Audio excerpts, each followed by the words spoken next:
Vehicular ambush. Pag-usapan natin ang tungkol sa mga vehicular ambush, isang banta na maaari mong makaharap kapag gumagalaw bilang isang squad sa isang sasakyan. Bagamat umaasa ang mga ambush sa sorpresa, may mga hakbang na maaari mong gawin upang mabawasan ang iyong kahinaan at epektibong tumugon kung inaatake. Tandaan, ang isang mahusay na inihanda na pangkat ay mas malamang na mahuli sa bantay. Vehicular ambushes, a surprise attack. Mga pag-ambush sa sasakyan, isang sorpresang pag-atake. Ang vehicular ambush ay isang sorpresang pag-atake mula sa isang lihim na posisyon sa isang gumagalaw na sasakyan. Layunin ng mga ambush na i-disable o sirain ang sasakyan at ang mga sakay nito, kadalasang gumagamit ng kombinasyon ng firepower at obstacles.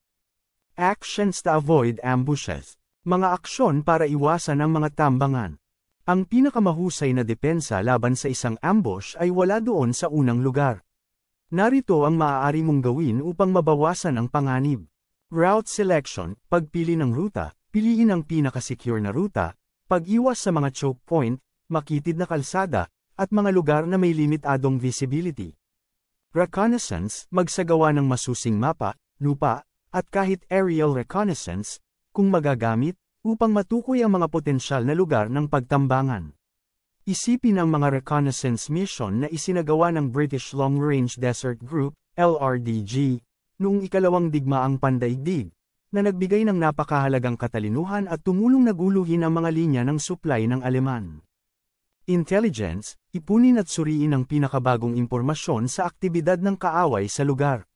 Maaaring kabilang dito ang mga ulat mula sa ibang mga unit, lokal na impormante, o aerial surveillance. Advanced security, ay deploy ang mga patrol ng seguridad sa ruta upang mag-scout sa unahan ng pangunahing convoy at makakita ng anumang potensyal na banta.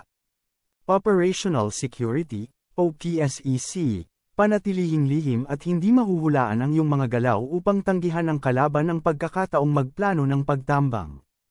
Avoid being a target, iwasang maging target, maglakbay sa mas maliit, hindi gaanong kapansin-pansing mga grupo, at pag-iba-ibahin ang iyong bilis at pormasayon para mas mahirap para sa kaaway na mahulaan ang iyong mga galaw. Sa pamamagitan ng pagsunod sa mga alituntuning ito at pagpapanatili ng patuloy na pagbabantay, maaari mong makabuluhang bawasan ang panganib na ma-ambush at matiyak ang ligtas na pagdating ng iyong squad sa destinasyon nito. Counter-vehicular ambush drill. Pag-usapan natin kung paano mag-react kapag na-ambush ang convoy mo. Kahit na may pinakamainam na pag-iingat, maaaring mangyari ang mga ambush, at ang pag-alam kung paano magreaksyon ng mabilis at tiyak ay makapagliligtas ng mga buhay. Actions to reduce ambush effectiveness. Mga pagkilos upang bawasan ang epektibong pag-ambush. Isipin ang mga pagkilos na ito bilang iyong unang linya ng depensa laban sa isang ambush. Idinisenyo ang mga ito para mabawasan ang mga nasawi at bigyan ng iyong squad ng pagkakataong lumaban na mabuhay at madaig ang pag-atake. Protective clothing, isuot ang iyong body armor at helmet sa lahat ng oras. Ito ay maaaring makabuluhang bawasan ang kalubhaan ng mga pinsala mula sa mga bala at shrapnel. Assistant drivers, maghanda ng isang assistant driver sa bawat sasakyan na pumalit kung ang pangunahing driver ay inutil. Tinitiyak nito na ang sasakyan ay maaaring patuloy na gumagalaw kahit na nasa ilalim ng apoy. Prearranged signal, magtatag ng mga senyales ng kamay o iba pang mga visual na pahiwatig upang mabilis na bigyan ng babala ang iba pang mga sasakyan sa convoy tungkol sa isang ambush. Escort vehicle, kung maaari, maglakbay kasama ang mga escort na sasakyan, tulad ng mga armored vehicle o iba pang sasakyang militar na nilagyan ng mas mabibigat na armas. Ang mga ito ay maaaring magbigay ng karagdagang firepower at proteksyon. Immediate action drills, mga agarang pag-drill, magsanay ng mga drills tulad ng pagtugon sa contact, pagsira ng contact, at pagbaba mula sa isang sasakyan na nasusunog. Ang mga drill na ito ay dapat maging pangalawang kalikasan upang maaari kang tumugon ng mabilis at tiyak sa isang ambush. Weapon orientation, oryentasyon ng armas, panatilihing nakatutok ang iyong mga armas patungo sa mga potensyal na lugar ng pagtambangan, gaya ng mataas na lupa, makakapal na halaman, o mga gusali. Ito ay nagbibigay daan sa iyo upang mag-react ng mas mabilis kung ang kaaway ay nagpaputok.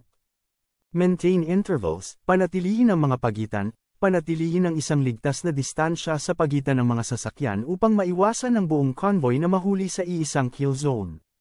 Alalahanin ang labanan sa Nasiriyah noong digmaang Iraq, kung saan tinambangan ang isang convoy ng US sa isang makipot na kalye, na nagresulta sa mabibigat na casualty dahil sa lapit ng mga sasakyan.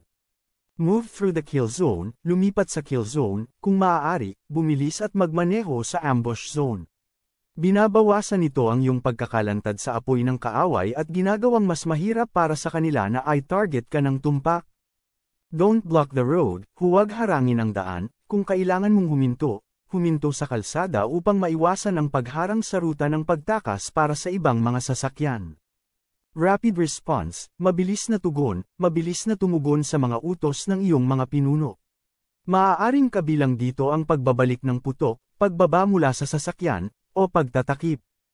Aggressive return fire, agresibong balik putok, gamitin ang lahat ng magagamit na armas upang sugpuin ang kalaban at lumikha ng pagkakataong makatakas o maka-counterattack. Counterattack with escorts, kung mayroon kang mga escort na sasakyan, gamitin ang kanilang firepower para sugpuin ang kalaban at protektahan ang iba pang convoy. Nighttime ambushes, mga pag-ambush sa gabi, kung tinambangan sa gabi, i-on ang iyong mga headlight para mapahusay ang visibility at i-disorient ang kalaban. Magkaroon ng kamalayan na ito ay maaaring pansamantalang mabulag ang mga driver na nakasuot ng night vision goggles. Sa pamamagitan ng pagpapatupad ng mga kontra-ambush na hakbang na ito at pagsasagawa ng iyong mga agarang aksyon na pagsasanay, maaari mong dagdagan ang iyong mga pagkakataong mabuhay at madaig ang isang pananambang sa sasakyan. Pag-usapan natin ang mga karagdagang aksyon na maaari mong gawin kung ang iyong convoy ay tinambangan. Tandaan, ang layunin ay i-neutralize ang puwersa ng pananambang, bawasan ang mga nasawi, at ipagpatuloy ang iyong misyon. Other actions to neutralize an ambush. Iba pang mga pagkilos upang neutralize ang isang ambush. Escape the kill zone, tumakas sa kill zone, kung malinaw ang daan, ang mga sasakyan sa kill zone ay dapat bumilis at magmaneho palabas ng mabilis hanggat maaari. Sa panahon ng labanan ng Bulge sa ikalawang digmaang pandaigdig, ang mga convoy ng Amerikano ay madalas na gumamit ng bilis at maniobra upang makatakas sa mga pananambang ng mga puwersang Aleman. Clear obstacles, ay clear ang mga balakid, kung ang isang sasakyan ay hindi pinaganya, itulak ito sa isang tabi o iwanan ito, depende sa sitwasyon. Ang prioridad ay panatilihing gumagalaw ang convoy. Don't enter the ambush, huwag ipasok ang ambush, kung hindi ka pa nakakapasok sa kill zone, huwag. Huminto, bumaba, tumakip, at gumanti ng putok. Maghintay para sa mga tagubilin o reinforcements. Dismount and defend, kung ang iyong sasakyan ay nakulong at hindi makagalaw, bumaba at tumakip. Magbalik ng putok at magtatag ng defensive position hanggang sa maalis ang pananambang. Security escort action, kung mayroon kang security escort, sila ang manggana sa pag-neutralize sa ambush, habang nakatuon ka sa pagtakas sa kill zone. Call for fire support, kung maaari, humiling ng artillery o air support para sugpuin ang kaaway. Request reinforcements, humiling ng mga reinforcement, ipaalam sa iyong mas mataas na utos ang sitwasyon at humiling ng karagdagang puwersa kung kinakailangan.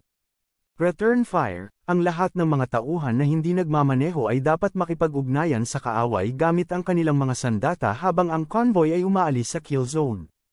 Clear the road and resume movement, kapag na-neutralize na ang pananambang, mabilis na i-clear ang daan sa anumang mga hadlang o mga sasakyang may kapansanan at ipagpatuloy ang iyong misyon. Redistribute cargo. Kung hindi mato ang isang may kapansanan na sasakyan, ipamahagi ang kargamento nito sa iba pang sasakyan kung may oras. Evacuate wounded, mabilis na ilikas ang sinumang nasugatan na tauhan sa isang ligtas na lokasyon para sa medikal na paggamot. Recover sensitive items, kung maaari, i-recover ang mga radio, classified na dokumento, at iba pang sensitibong bagay mula sa mga sasakyang may kapansanan upang maiwasan ang mga ito na mahulog sa mga kamay ng kaaway. Tandaan, ang pananambang ay isang magulo at mapanganib na sitwasyon.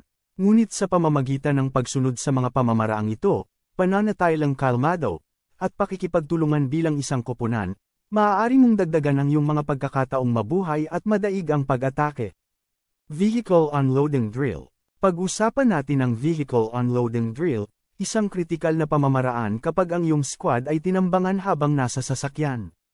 Ang drill na ito ay idinisenyo upang mailabas ka sa sasakyan ng mabilis at ligtas, na nagbibigay daan sa iyo na magtago at makaganti ng apoy. Vehicle Unloading Drill, Quick and Coordinated Dismount. Drill sa pagbaba ng sasakyan, mabilis at pinag-ugnay na pagbaba. Isipin na ang iyong squad ay nakasakay sa isang truck nang biglang, ikaw ay nahuli sa isang ambush. Ang mga bala ay lumilipad, at ang sasakyan ay napilitang huminto sa kill zone. Anong ginagawa mo? Ang Vehicle Unloading Drill ang iyong susi para mabuhay sa sitwasyong ito. Narito ang isang step-by-step na breakdown. Deployment Order, ang commander ng sasakyan ay sumigaw ng I-deploy sa kanan, kaliwa, upang ipahiwatig kung saang bahagi ng sasakyan ka dapat magtipon pagkatapos bumaba. Immediate Fire Suppression, ang mga itinalagang sentry at ang grenadier, kung naruroon, ay agad na naghagis ng mga smoke grenade at nagpaputok sa posisyon ng ambush. Nagbibigay ito ng takip para sa natitirang pangkat na bumababa. Dismount and Move, ang natitirang bahagi ng squad, na protektado ng suppressive fire, ay mabilis na bumababa mula sa magkabilang panig ng sasakyan at lumipat sa itinalagang gilid. Iwasan ang paggamit ng tailgate kung maaari, dahil nag-aalok ito ng mas kaunting takip. Senador tries dismount, kapag nakalabas na ang iba, bumababa ang mga gwardya, gamit ang cover fire na ibinigay ng mga nasa lupa. Pagbaba ng driver at assistant driver, ang driver at assistant driver ang huling aalis, bumababa sa direksyon na ipinahiwatig ng commander ng sasakyan. Driver and assistant driver dismount. Pagkatapos ng pagbaba, kapag nakalabas na ang lahat sa sasakyan, kumikilos ang squad para i-neutralize ang pananambang, kasunod ng mga pamamaraang napag-usapan natin kanina. Maaaring kabilang dito ang pagbabalik ng putok, pagtatatag ng base ng apoy, paghiling ng suporta, o pagmaniobra sa mas ligtas na posisyon. Tandaan, ang susi ay kumilos ng mabilis, tiyak, at bilang isang pangkat.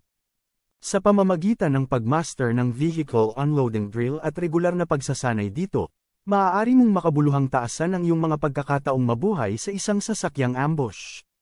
Pag-usapan natin ang tungkol sa mga mina at booby traps, isang pangkaraniwan at mapanganib na banta na maaari mong makaharap sa panahon ng paggalaw ng sasakyan. Ang mga nakatagong pampasabog na ito ay idinisenyo upang magdulot ng mga casualty at makagambala sa mga operasyon. Mines and booby traps, the hidden danger. Ang mga mina at booby traps ay kadalasang ginagamit bilang bahagi ng mga ambush.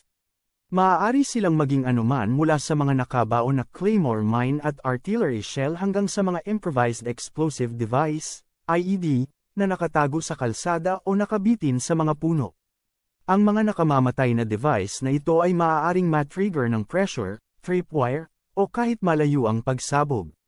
Isipin ang malawak na mga minahan na inilatag noong digmaang Iran-Iraq, na nananatiling panganib hanggang ngayon. Guidelines for Convoy Operations. Mga alituntunin para sa convoy operations. Upang mabawasan ang panganib na makatagpo ng mga mina at booby traps, sundin ang mga alituntuning ito.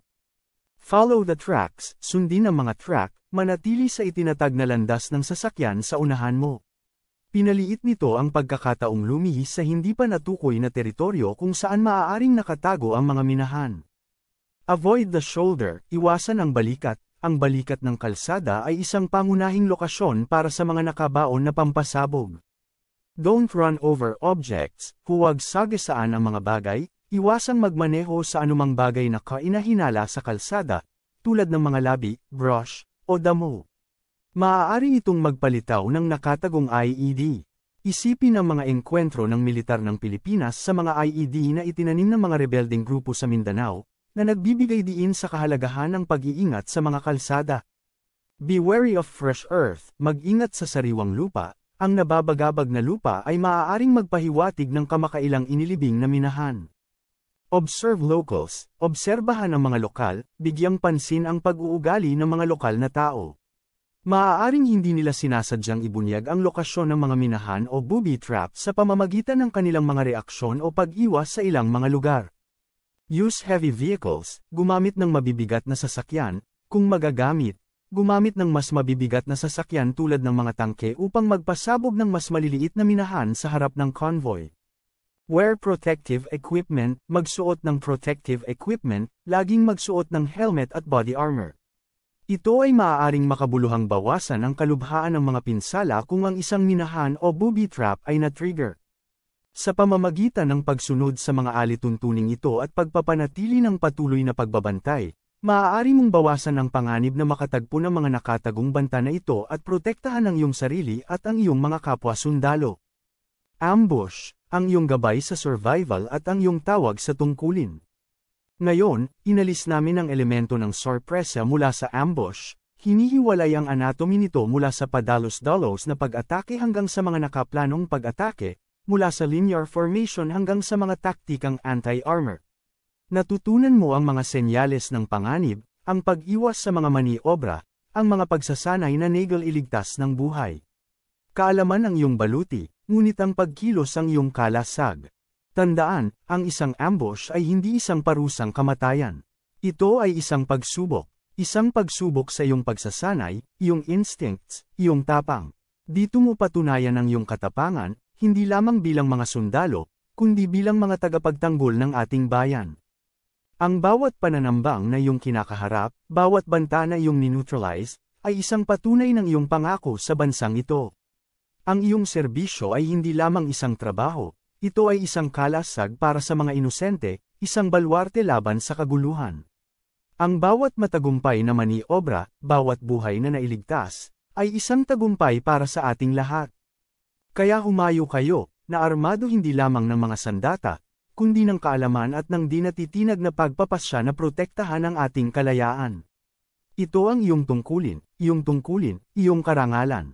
At tandaan, kapag ang kaaway ay nagkukubli sa mga anino, ikaw maging isang pananambang, handang bumangon sa galit ng isang bansa sa likod.